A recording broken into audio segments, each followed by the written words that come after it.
Hello everyone, আসসালামু আলাইকুম। আপনারা সবাই কেমন আছেন? আশা করছি সবাই ভালো আছেন। আজকে আপনাদের সাথে শেয়ার করব নতুন একটি রেসিপি। আজকে আমি বাড়িতে বানাবো মালাই চিকেন কোফতা। কিভাবে বানাই সেটাই আজকে আপনাদের সাথে শেয়ার করব। এখানে আমি নিয়ে নিলাম পেঁয়াজ বেরেস্তা, কাজু বাদাম, এলাচ, দারচিনি, তেজপাতা আর গুঁড়ো দুধ। সাথে নিয়েছি টক দই। তারপর আমি কয়েকটা চিকেন কোফতা নিয়ে নিয়েছি। আপনারা আপনাদের পরিমাণ মতো নিয়ে নেবেন। এখানে আমি 8 পিস নিয়ে নিয়েছি। তারপর একটা ব্লেন্ডার জার নিয়েছি। এখানে এখন কাজু বাদামগুলো দিয়ে দিলাম, তারপরে দিলাম গুঁড়ো দুধ, এখন দিয়ে দিচ্ছি পেঁয়াজ বেরেস্তা আর টক দই দিয়ে ব্লেন্ড করে নিয়েছি। দেখুন ব্লেন্ডটা কত সুন্দর পারফেক্ট হয়েছে।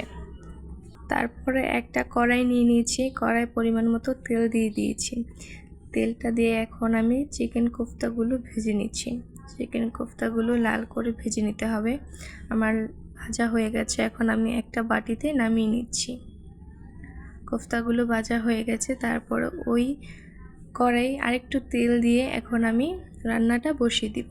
প্রথমেই তেজপাতা, এলাচ আর দারচিনিটা ভেজে নিয়েছি। ভাজা হয়ে গেছে, এখন পেঁয়াজটা দিয়ে পেঁয়াজটাও ভেজে নিয়েছি। পেঁয়াজটা লাল করে ভেজে নিতে হবে। পেঁয়াজটা ভাজা হয়ে গেছে, এখানে দিয়ে দিলাম লবণ, হলুদের গুঁড়ো, মরিচের গুঁড়ো, ধনিয়ার গুঁড়ো।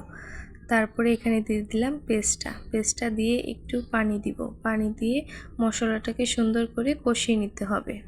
মশলাটা যত ভালো করে কষাবেন রান্নার টেস্টটা ততই ভালো আসবে। মশলা কষানো হয়ে গেছে, তারপরে এখানে আমি ভেজে রাখা চিকেন কোফতাগুলো দিয়ে দিলাম।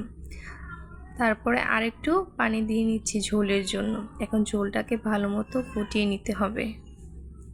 এভাবে অনেকক্ষণ ঝোলটাকে জাল করে নিতে হবে। তারপরে এখানে একটু ঢাকনা দিয়ে দিলাম। ঢাকনাটা ওঠাতেই দেখুন কত সুন্দর ঝোলটা ফুটে এসেছে। তারপরে এখানে আমি বাটার দিয়ে দিলাম। বাটার দিলে কোফতাটা খেতে খুবই মজা হয় আর একটা সুন্দর ফ্লেভার আসে। তারপরে এখানে 3-4টা কাঁচামরিচ দিয়ে দিলাম। তারপরে এখানে দিলাম দুধের সর। তার জন্য এই রেসিপির নামটা দেওয়া হয়েছে মালাই কোফতা রেসিপি। দেখুন এখানে কত ঠিক হয়ে গেছে, এখন আমি নামিয়ে নিচ্ছি। মাশাআল্লাহ, দেখুন দেখতে কত সুন্দর হয়েছে। মনে হচ্ছে খেতেও খুবই মজা হবে। বাড়িতে একবার বানিয়ে দেখবেন। এতক্ষণ পাশে থাকার জন্য অসংখ্য ধন্যবাদ সবাইকে।